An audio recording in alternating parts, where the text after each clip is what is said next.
All righty. Well, welcome everyone to our March All Hands meeting. Thank you for being here. We have some really exciting stuff to talk about. This year has been moving at a mile a minute. Um, and we're about to actually go through a couple pretty significant pivots just based on where things are in the calendar. So um, as a reminder, this video is recorded. It is posted to YouTube. You should check out our YouTube. There is, in addition to these all hands meetings and other videos to just kind of keep you up to date with things that you may have missed, there's also all sorts of educational content and other really useful videos. We do a lot of YouTube shorts, but also other sorts of videos. And you can check us out on YouTube as well as pretty much all social media. For folks who may be a little bit newer or still getting introduced to Whole Washington, we are a nonpartisan 501c4 and 501c3 organization, which means we are a political and a charitable nonprofit. We are the largest universal healthcare group in Washington. We're the authors of a universal healthcare bill called the Washington Health Trust. That's a statewide universal healthcare proposal, and it's currently the only universal healthcare bill in the legislature. But we're also the only universal healthcare group that is actively building towards a ballot initiative campaign. And we're part of a coalition called Healthcare is a Human Right Washington, where we work with labor unions and community clinics and all sorts of wonderful organizations on healthcare reform. So we're in great company. You're in great company. Thank you for being here. It's nice to meet you. My name is Andre. I'm the executive director of Whole Washington. I live in Seattle near Green Lake. You can email me, andre@wholewashington.org, or set up a one-on-one with me anytime. I would love to meet you and help you feel settled at Whole Washington. So anytime you need support, anytime you're like, I'm not sure what to do, don't hesitate. Would love to get to know you. Sneak peek at some stuff coming up this month. So we have a lot of meetups and other kinds of community events. So on the 14th, Snohomish County is one of our up-and-coming county teams. They have their meetup. There's also a tabling event down in Vancouver. There's going to be another movie night. I actually don't know what movie it is, but on the 17th, we'll be doing a virtual movie night.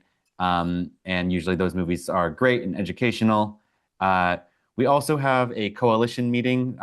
Our coalition hosts a monthly labor table. So for folks interested in what's going on with labor and how to support universal health care from a labor perspective, you can attend the next labor table. It is led by labor members, so please be respectful of the time. Also, we'll talk about it more, but our next sort of big turnout event that we're trying to really have a strong presence at, distribute a lot of literature, and talk to a lot of people will be the No Kings events happening all over the state on March 28th. So we've got a bit of time to mobilize for that. And we don't know necessarily all of which events Whole Washington will have a strong attendance at. But if there's one coming up near you, we would love to collaborate and see if we can get some people out and kind of get you in touch with some Whole Washington people and attend the event together. And then last but not least, you'll see All Hands Part 2 on March 30th. What's going on with that? Well, we've been talking about this for a while, and hopefully it's a relatively smooth transition, but the first Monday of the month has been somewhat challenging for the All Hands meetings. A lot of the times it can feel like we are duplicating work that gets done at the board meeting and then again at the All Hands meeting. And so we are making a pivot to the last Monday of the month, or at least we're going to give it a try, which means that this month, since we're transitioning, we're doing an all hands on the first Monday and the last Monday. But if everything goes kind of well and according to plan, then in all likelihood, the next all hands meeting in April would be on the last Monday of the month. And so it will be very similar, but in that sense, we'll be kind of looking back at the previous month and then looking forward at what's coming up in the next month, just at a slightly different cadence from where we've been. Some updates from the board of directors continues to meet on the third Thursday of the month from noon to 2. The next one is March 19th. You're all welcome to attend. A lot of really important business happens at the board of directors meetings. The board has grown a lot, and there are some very, very talented people, including some new people. But we are still recruiting an assistant secretary and a treasurer. So if you're interested in those positions, or you know somebody who you think might be great in those positions, feel free to go to wholewashington.org/apply, take a look, drop your name in, and we'll be happy to discuss if it's a good fit or not. But there's lots of ways to work with the board. There's advisory positions for people who may not be able to take on these slightly more involved positions. So get to know the board. They're great. They do a lot of really important work for Whole Washington. And it's one way that folks are invited to be involved. Folks who have been with us for a while know that we've been talking about 501c3 status for a long time. We are very, very excited that we have recently finalized terms to become a fiscal sponsor of, a fiscally sponsored organization of Sustainable Seattle. So while our 501c4 remains an independent entity, we will also have the benefit of 501c3 status, and we get to basically make use of Sustainable Seattle's 501c3 status. And there's a number of things it means, but one of the things it means right now that's now open for business is if you go to our donate page, wholewashington.org/donate, you'll see that there is a tab that says tax deductible. And because we have this C3 status as a charitable nonprofit, it means that we can actually receive tax-deductible donations. They will fund our non-political work, mostly around education and outreach. And we do share a cut with our sponsor, Sustainable Seattle. But for folks who would like to make tax-deductible donations, that is now something you can do. It's set up in a platform called GiveButter. So when you click that tab and then you click the donate button, you'll be taken to this page and you'll see that we can take donations online, one time or monthly. So take a look, see if that's something you're interested in. Fundraising remains a major part of what Whole Washington is doing and needs to accomplish before it can run a successful initiative campaign. But this ought to provide us some new opportunities for fundraising. And there's some new stuff that the C3 is also working on along these lines. So we've been talking about employer matching programs. We're currently pursuing that with Microsoft just to see what it's like to get set up. And we'll be looking at that for other employers who offer employer matching programs as well. We're also pursuing grants. And so we have a grant writing team and some people who have some great experience there. And so we're currently pursuing grants through the Ben & Jerry's Foundation as well as the Inatai Foundation. Inatai is local and may be able to do a C4 grant. Ben & Jerry's does C3 grants. We're working on getting set up in Google Workspace. So through our 501c3 status, we can get a free Google Workspace, which means that we'll be able to set up wholewashington.org email addresses and get other normally limited or normally paid services for free through the C3 status. And so that will help Whole Washington get some more powerful tools, save on some of the tools that it already has but currently pays for. And there should be a lot more stuff coming out of this soon. So the C3 is coming along really nicely, and we will keep you updated on the latest out of it. And then there's also the merch store. Some of you may have heard about it. We have been working to launch a merch store for a good long time.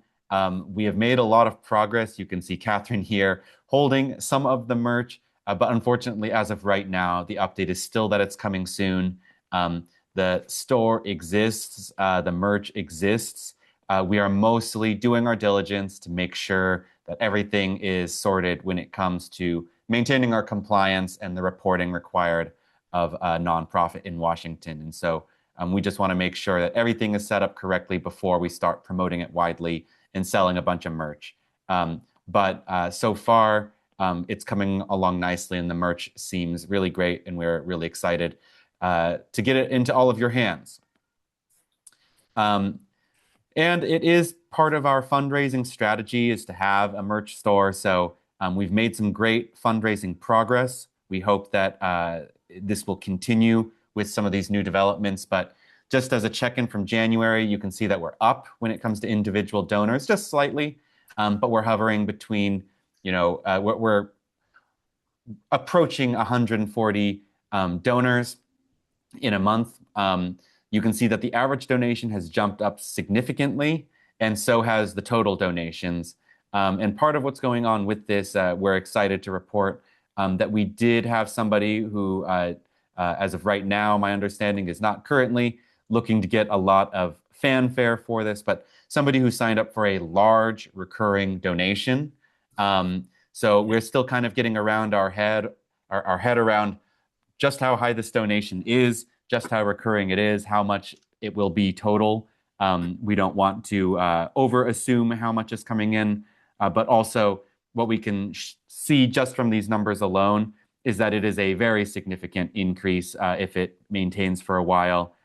So we're up this month. It's going to keep us up as long as it's coming in. You may also notice that there's a little bit of drop when it comes to donations outside of this new large donation. That's normal. Donations always are up and down. So we've seen it strengthen from a single donor. We've seen some of the sort of more baseline donations maybe get pulled a little bit thin. I think in context, it's also important to remember that January, February are probably in general high fundraising months for us because of the legislative session generates a lot of activity and visibility, and that tends to result in donations. So we will see how this evens out throughout the rest of the year, but hopefully you will be able to feel the increase in donations in terms of just the organizing and the quality of work and the amount of support and resources you're seeing. Everything's going very well. We are still working to build a stronger and higher capacity fundraising team.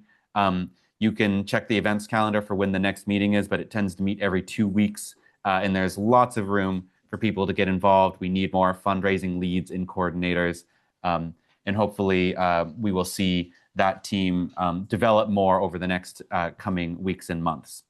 But great work out there, everyone. Thank you so much to everyone who donates to Whole Washington, to everyone who funds this work. You really do make it possible, and it's really, really encouraging to see it grow.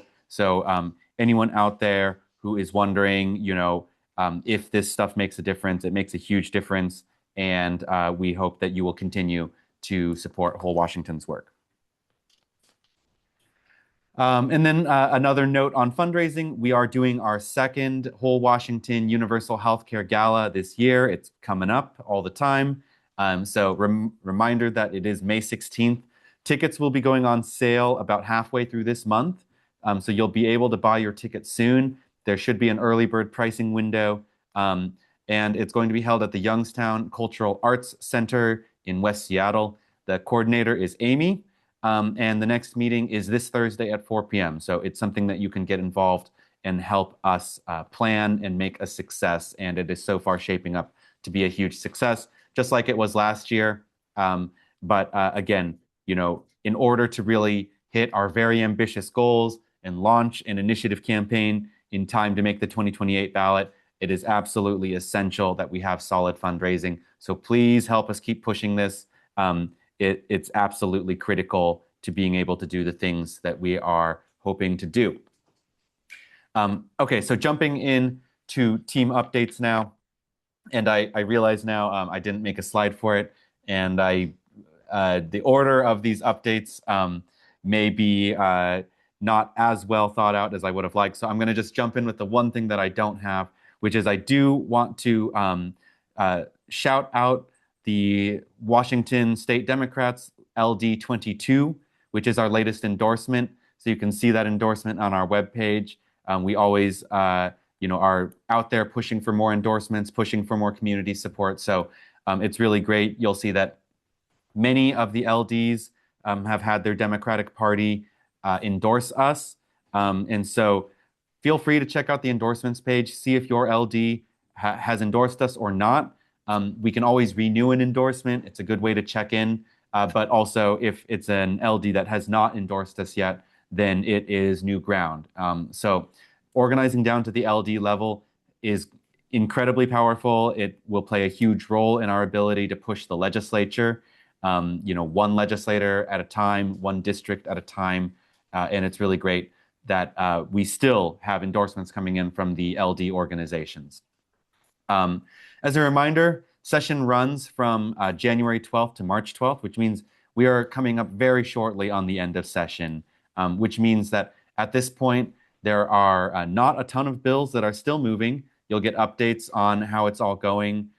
We want to finish strong. There's a couple still out there that we hope to get over the finish line. But big picture, it's been an incredibly exciting and educational and really, really eventful legislative session. I can't believe it's only a 60-day session. It's felt like a couple of years. But just as a way to check in on what we had. So first of all, folks, remember that our legislature works on a 2-year biennium. So we're actually not just coming up to the end of the 2026 session. We're coming up on the end of the 2025-2026 biennium. You can see that we reintroduced the Washington Health Trust, 5233-1445. That remains our flagship bill. And it had in its own way, it had a great session. It did not get its policy committee hearing, but we were still proud that it made it into both chambers. That was a first. It had record co-sponsors. It had new co-sponsors. So the Washington Health Trust did great. Most of its activity was in 2025. We also had Joint Memorial 8004, which was just a universal healthcare resolution, but we managed to pass that in 2025. And it really created the foundation of our first stakeholder bill. So the next 5 bills are bills that we developed with our universal healthcare stakeholder group. 5947 was a federal trigger bill. So it's basically a universal healthcare bill that triggers upon certain forms of federal support. It really was a successor to 8004. So if we could kind of take what we passed as a resolution for 8004, could we turn that into a law? And we'll give you the full update on it, but this is the one that moved farthest in 2026. Next up was Joint Resolution 8206, which got 2 committee hearings. It's a constitutional amendment to establish healthcare as a right in Washington. Very, very powerful testimony for it. Very, very powerful community mobilization for it. I really think that this bill was important for us because it gave us a way to advocate very clearly and very directly on the moral case for universal health care. And that's really important as it is the primary driver of this work. Yes, it saves money. Yes, it's more efficient and it's good government. But fundamentally, universal health care is a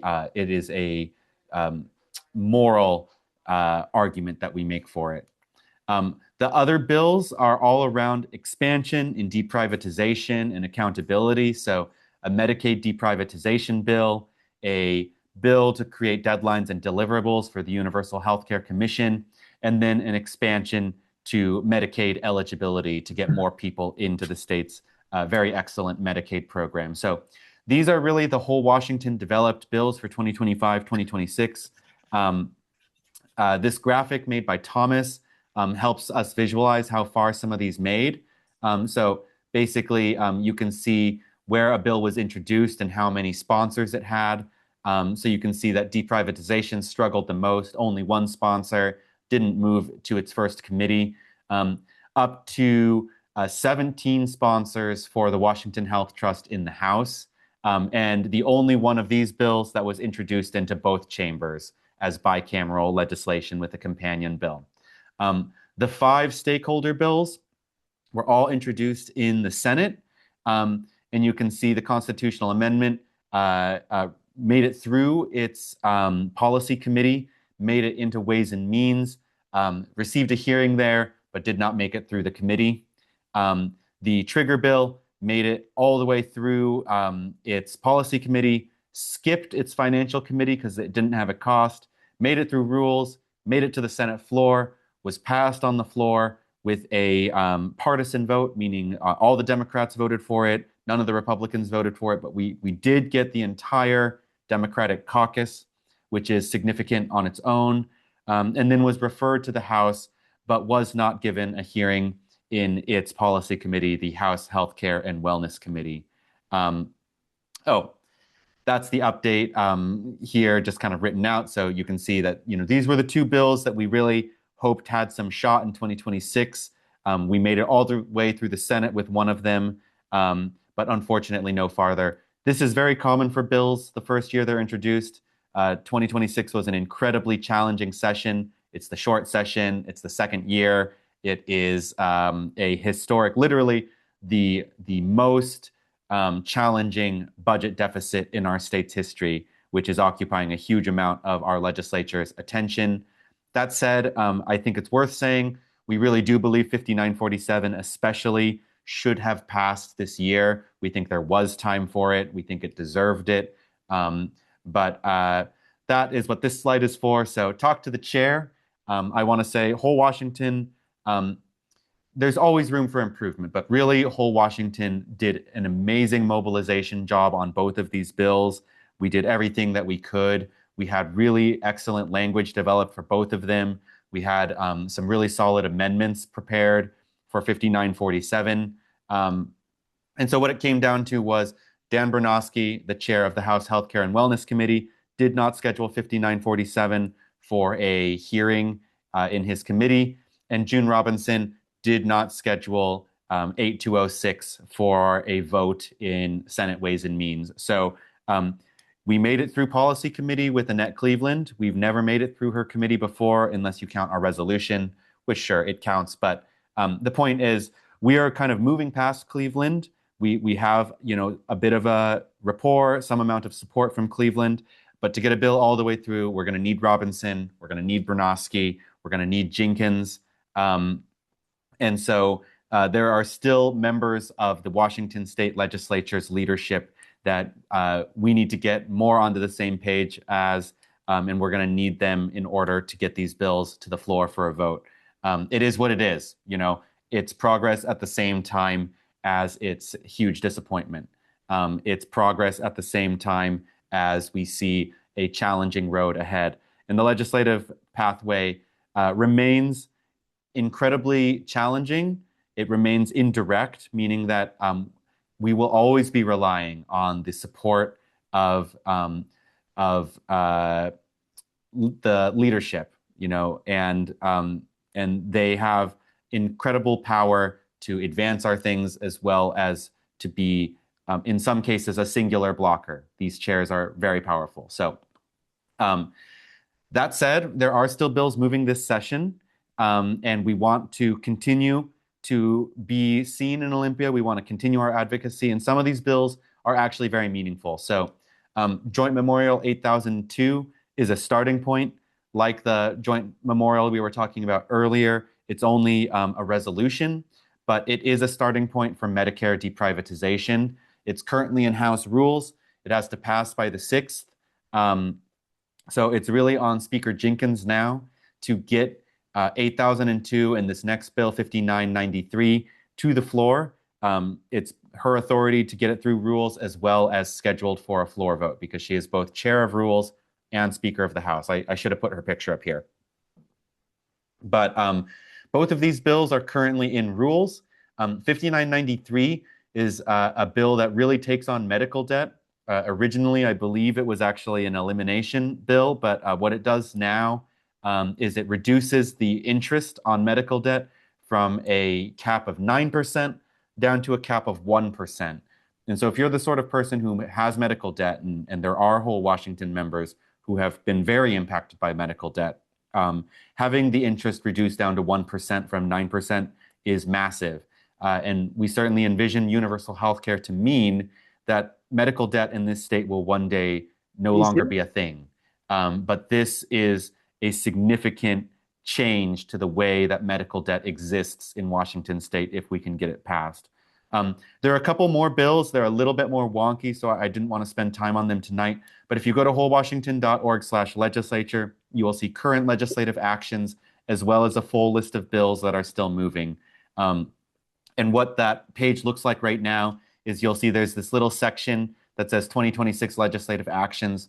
So you can see right now we have a letter campaign going out to the entire legislature on Medicare on 8002.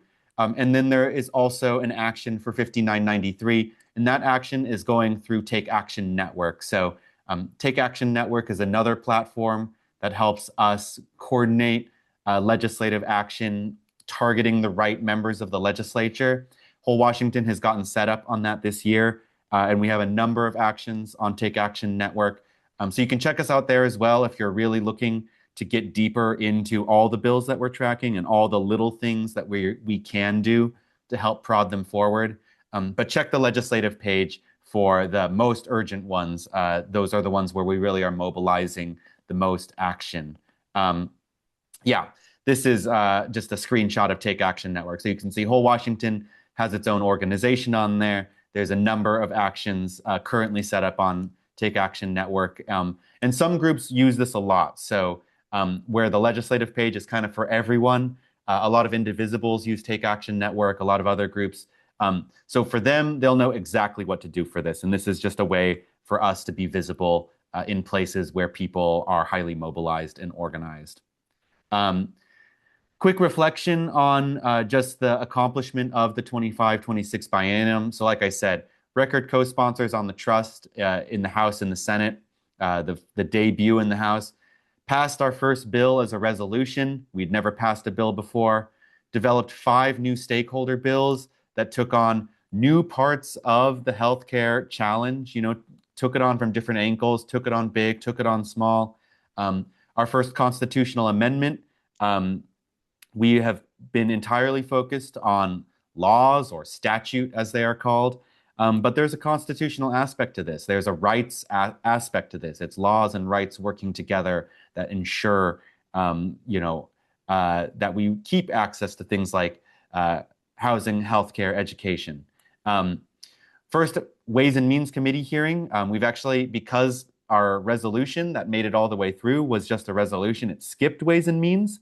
So this was kind of a first chance for us to really show our strength and our support and our coordination in Ways and Means in the Senate. And then this is the first time that the Senate floor has voted on a law. Yes, again, we've passed a resolution before, but I think it means a lot to get the entire Senate, every district, to cast a vote on an actual law. And I guarantee you that all of the senators took 5947 much more seriously than they took 8004. Laws just get much more attention and clout in Olympia. This is a photo from our committee hearing in health and long-term care. So both 8206 and 5947 had a hearing that day. You can see folks from Students for a National Health Program showed up in their white scrubs. So that was powerful testimony, powerful visual component. We had folks sitting in the audience wearing their red Whole Washington shirts. We had amazing testimony called in from labor, from the Universal Healthcare Commission. So one more time, I cannot emphasize enough, we nailed these hearings. These are best case scenarios for public hearings. And as long as we keep delivering the goods, we can keep getting things through the Olympia process. And then I also wanted to shout out a bit of good news on the legislative front. So that there is Pam, one of our board members, and she is with U.S. Representative Emily Randall. So Representative Randall was formerly in the state legislature. She was a leader on state-based universal health care. I believe the prime sponsor of the bill that created the Universal Health Care Commission, moved on to be elected to U.S. Congress. And you can see she represents, Grays Harbor, Pierce, Jefferson, Mason. So congressional districts cover a lot of turf. And so she was immediately a sponsor of Medicare for All in the federal Congress. And we noticed that she hadn't sponsored the state-based Universal Health Care Act. And we had been pushing her for a very long time. She was saying, yes, I'm going to do it. But really, it was on us to really keep on her case. And as of, I think, last week, she became the latest co-sponsor of the state-based Universal Health Care Act. So she joins Representatives Jayapal and Representative Smith from the 7th and 9th district. And I want to make sure folks understand that this is significant in a number of ways. The first is that the two bills that we follow at the federal level, Medicare for All and the State-Based Universal Health Care Act, or SBUCA for short, these bills have only had 2 out of 10 representatives in Washington. And when I say representatives, I'm including our 2 senators, Murray and Cantwell. 2 out of 10 for as long as they have been introduced. So Representative Randall is the first time anything has moved with the Washington delegation for 10 years or longer. The second is that SBUCA is an important bill. It's not as well known as Medicare for All, but 5947, the trigger bill, was based to trigger on the State-Based Universal Health Care Act. So the state path forward and the federal path forward are linked, and SBUCA is one of the ways in which they are linked. The last thing is that folks do not know this. Pramila Jayapal is very well known as the primary sponsor of Medicare for All in the House. We're proud that Washington is represented by the leader of Medicare for All in the House. But the State-Based Universal Health Care Act actually traces its origin back to Washington State as well. Its prime sponsor is Ro Khanna in California. But before it was Ro Khanna's bill, it actually used to be Pramila Jayapal's bill. And before it was Pramila's bill, it was her predecessor, Jim McDermott, who used to represent the 7th. So Washington State really has taken the lead on the 2 most important federal bills when it comes to universal health care. It's a shame that the rest of the delegation hasn't really followed some of those individual leaders, but we're very proud that Emily Randall is now supporting both bills, and we hope that it's an opportunity to press the rest of the delegation to support one or both of these very critical federal bills. And so we can pivot to the interim because legislative session is ending soon. We're hoping to get those bills passed, but the next Universal Healthcare Stakeholders meeting will be in late March. We've confirmed that Senator Hasegawa will be available for it. So we'll have a date confirmed and an invite sent out to all the stakeholders very soon, but it will be in the last week of March. Next up is that our coalition, the Healthcare as a Human Right Coalition, is planning its next summit. These are usually hybrid meetings. So there should be an opportunity to really meet with our coalition and talk in quite a bit more detail, do some planning. These summits have been really, really great. And so that's another upcoming opportunity to really regroup. We're also working to get a legislative work session. There's a rumor that there will be one that will focus on deprivatization. So our goal is to get into that work session, to have our bill be present in that work session. And if it's not present, then we still hope that it sets us up for a serious deprivatization conversation in 2027. Last but not least, the labor table continues to meet monthly. Check the calendar, but especially if you're involved in labor, please join the labor table because it is picking up some very, very incredible momentum. Labor is coming onto the scene as one of the strongest advocates for universal health care. And at labor's behest, I do think that this is stuff that will happen because labor really runs the show in Washington. And so the more it's coming from labor, the more things will move. And it's been one of the key things that's changed over the last couple of years. But the big pivot for the rest of the year for whole Washington is really going to be community organizing, which is just wonderful because it's so much more for everybody. The legislative stuff, we try to incorporate everybody as best we can. But really, it's community organizing that turns people out. And so we'll get to enjoy our state's beautiful weather together, doing things like tabling, lit distribution, postering, community events all over the state, big and small. And as a reminder, March 28th, No Kings. That's really, if you don't know what to do, then set aside that day, connect with whole Washington people, distribute some lit. It's a really great opportunity. I'm glad its timing is really good because it gives us something to really focus on this month, the month where we pivot away from legislature to community organizing. You will see more things coming up after this, but this just gives us a rallying point and a starting point. Okay, I'm going to go ahead and kick it over to Thomas to give some updates from social media and possibly some of the other teams as well. Yeah, no, I was just reading Cello's updates on Schreider. That's a little depressing. We got to get more of these Democratic representatives in the state to support both Medicare for All and Sabuka, and got to find good candidates for that. Anyways, as far as social media goes, please follow us on any social media. We're on all sorts of things: Facebook, Instagram, Threads, Blue Sky, TikTok, LinkedIn.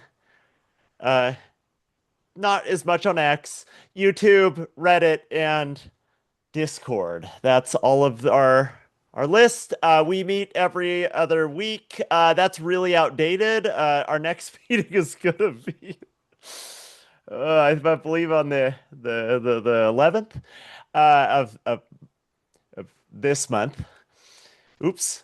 Next slide, please. So I want to show a few things. We had huge social media growth since the beginning of this year. Just fantastic growth across our different platforms. 17% on YouTube, 10% on Facebook, 31% on Instagram. We had a video go fairly viral for us, like 30,000 views. That really drove a lot of it. Our Reddit sub has like exploded, 163% up.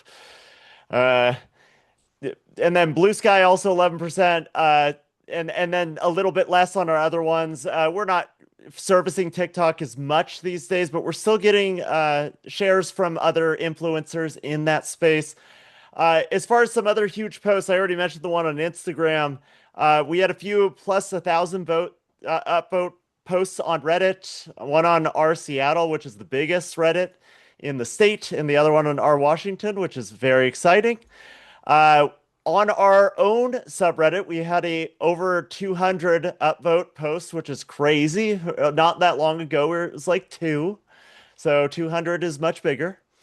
And then we had a few huge videos. Our biggest video, perhaps of all time, it was a 50,000 view video from somebody who was and maybe still is in this meeting. Gotta remember I forgot the name. Oops. The gal who spoke at for our first hearing, who talked about her cancer story and her medication costing 6,000 a month or something like that after insurance. Yeah, that went really viral on Facebook. That's Stephanie Hegwold. Yeah, thank you. Hmm.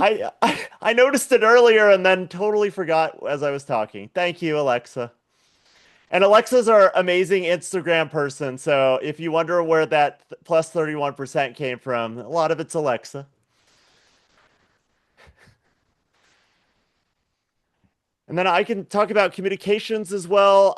Really, the I'm communications. I'm here. Oh, Rhonda, go ahead. Take. I'm here.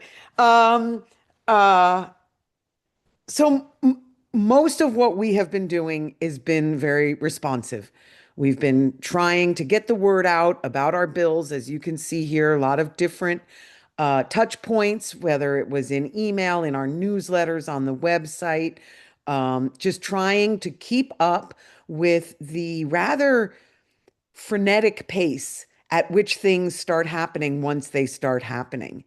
I will say for me personally, it was a huge learning experience these last weeks and months, of how things go, and a lot of lessons around, you know, messaging strategies. It's very different once we get in front of, uh, the legislature and we're getting con voices speaking against us.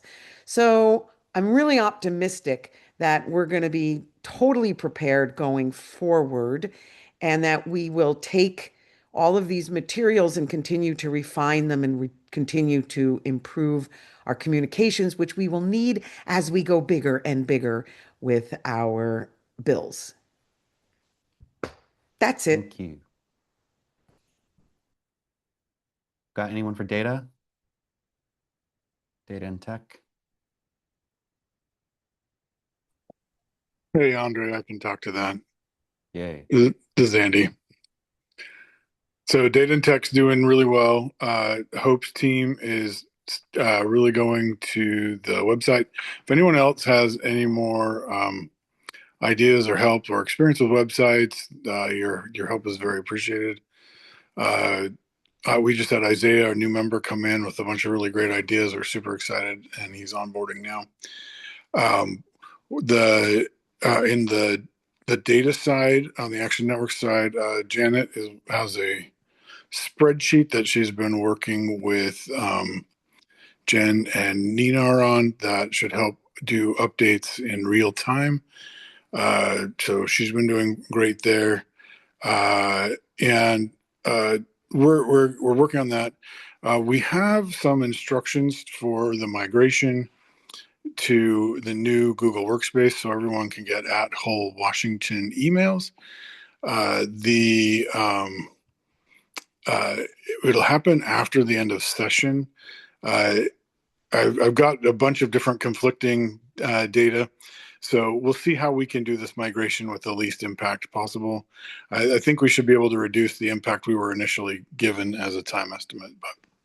But once we've done that migration, anyone in here who's a volunteer who signed the Slack code of conduct should be able to get a wholewashington.org email address if they want, and also have access to easier access to start Google Meet and a bunch of other things. So if you have questions on that, feel free to reach out to myself or to Hope or to Lindsay for the Action Network stuff. So lots of good stuff. We still have tons of work to do. We've been working with Tyga. If anyone wants to come and join us, you're very welcome. We have stand-ups weekly on Friday at 10. This week we have Friday at 10:30 is our monthly meeting. So please come to that. That should be a good one too. And I think Lindsay's going to lead that meeting. So, but I will be there, and thank you everyone for your support. There's just a lot of behind the scenes things that have to happen. And we have a great group of people that are really focused on getting universal health care here with whatever skills they can share. So thanks everyone. Thank you, Andy. And I just want to quickly say one more time, that everyone you just heard from and the members of the teams who you haven't heard from, but who may be here or who may have been working throughout the month, the work is incredible. The stuff coming out of data is really like upping our digital organizing game. The growth has been hugely driven by social media, and then comms has done incredible work keeping this growing group mobilized and coordinated, which is incredibly difficult to keep 10,000 or more people on the same page about stuff. But we have successfully mobilized thousands of actions in just the first 2 months of this year that had huge impact on the legislative session. So can't wait to see where it all goes. I want to give an update on how things are going kind of at the regional level. So one thing is, we talk about regional organizing a lot, but I think folks may still kind of have this question of like, how do I get active in my county? And so the first thing is to check if your county is already active. We have a couple regional directories, and you'll see one of them in a second. But check the regional directory, see if you have an active county team right now. Try to see if your team has a county coordinator. If they do, then you can message them. If not, you may consider applying or encouraging somebody to apply. A lot of this gets off the ground with a solid coordinator. Next is join your county Slack channel. There is a channel for every county. And I did actually just go into Slack and try to do a little bit of spreadsheet magic to add everybody to their county's channel, but it's an imperfect process. So if you happen to be in a county county channel that you're not in, or you're wondering how you got added to a county channel, that was me doing my best, but feel free to correct. But check out your county Slack channel, say hi, see if anyone messages back. That's your group. Start with them. And then see if you can find an upcoming in-person event. And we're trying to have much better coverage of in-person events. If instead there is not an active county team, but you want to get one started, it kind of starts the same way, right? You have to check, you have to get into Slack, start asking around.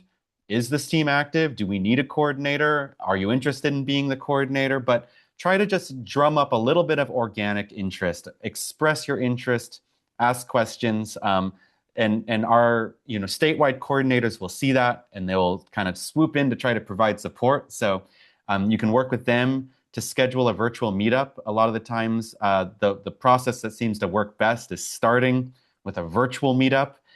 So once we know that we've got you, we'll try to work with you on your schedule. Then we'll use our email list and our text list to try to drive a bit of turnout to that virtual meetup. And whoever shows up, right? Again, that's the foundation for your team. So that group then can kind of talk about when do we want to meet, how often do we want to meet, where do we want to meet, but really just focus on getting your first in-person meetup. So a coffee shop, a pub, somebody's house, wherever is easy for the group.